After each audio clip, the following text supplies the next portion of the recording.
Good morning, ladies and gentlemen, and welcome for today's panel discussion. My name is Nitesh Pawar, and it is a great pleasure to participate in this panel with our guests and to welcome you to this event. As we all know, our technology today has advanced more rapidly. Gadgets like tablets, cell phones, and computers connect to web, which allow us to upload and download information which can quickly move from one person to another and connect to millions, even billions people across the world. The internet is an incredible tool that allows us to connect with the family and friends. So today we are going to discuss about how e-learning has replaced classroom due to COVID-19. With the advent of technology in today's world, e-learning has become an important part of our education, taking it to the next corner of the world. E-learning enhances the knowledge of the student by helping them to understand better. The video and animation help to student to get real life feel of concept and application rather than imaging themselves. E-learning provides a greater flexibility to both the students and the teachers. Students who miss the class could again revisit the course in online platform. Similarly, teachers could deliver his lecture to maximum number of people as possible. Also, it should be a nurture of habit for learning from childhood. Children often use gaming apps these days, providing them with the education and apps could transform them into greater scholars from young age itself. I accept whatever you guys have to say about e-learning, but it is definitely not going to be a substitute for classroom learning.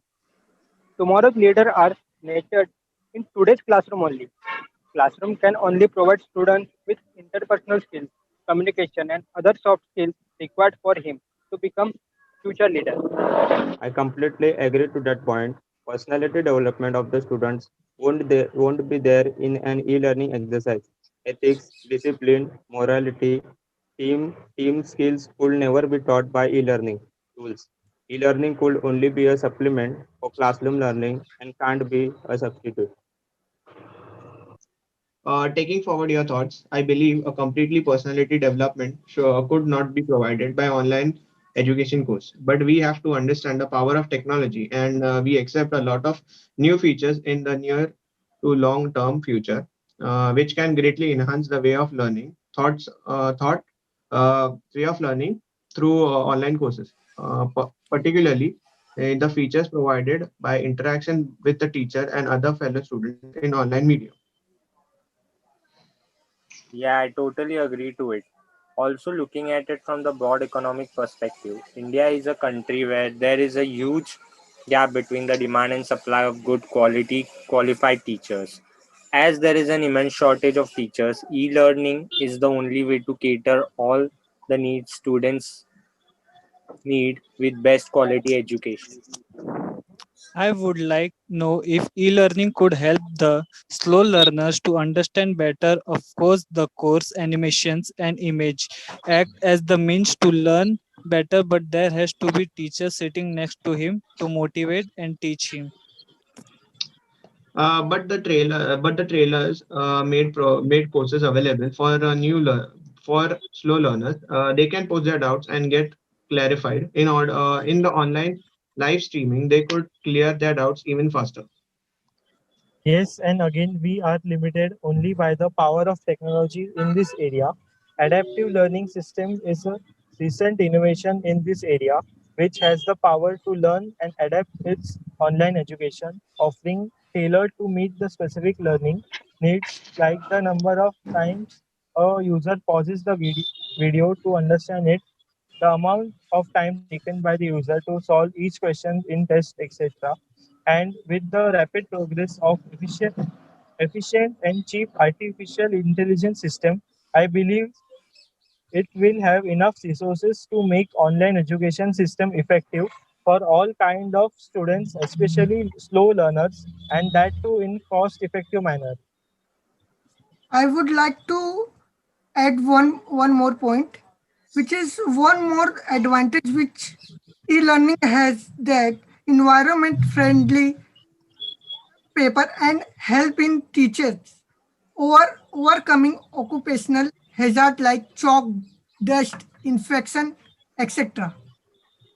Moreover, e-learning would potentially create more jobs for many professionals with variety of options like working from home, etc. And this has the potential to fundamentally change the way of our learning system works because now good teachers are not available everywhere, and these systems make availability of good teachers virtually everywhere.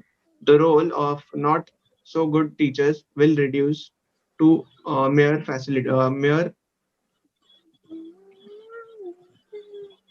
Another aspect of this online education from the student point of view is that students who do not get admission into higher standard institutes like IIT and NITs could benefit from e-learning by the initiative by MHRD in the form of NPTEL, where videos of professors from these top classes institutes are shared.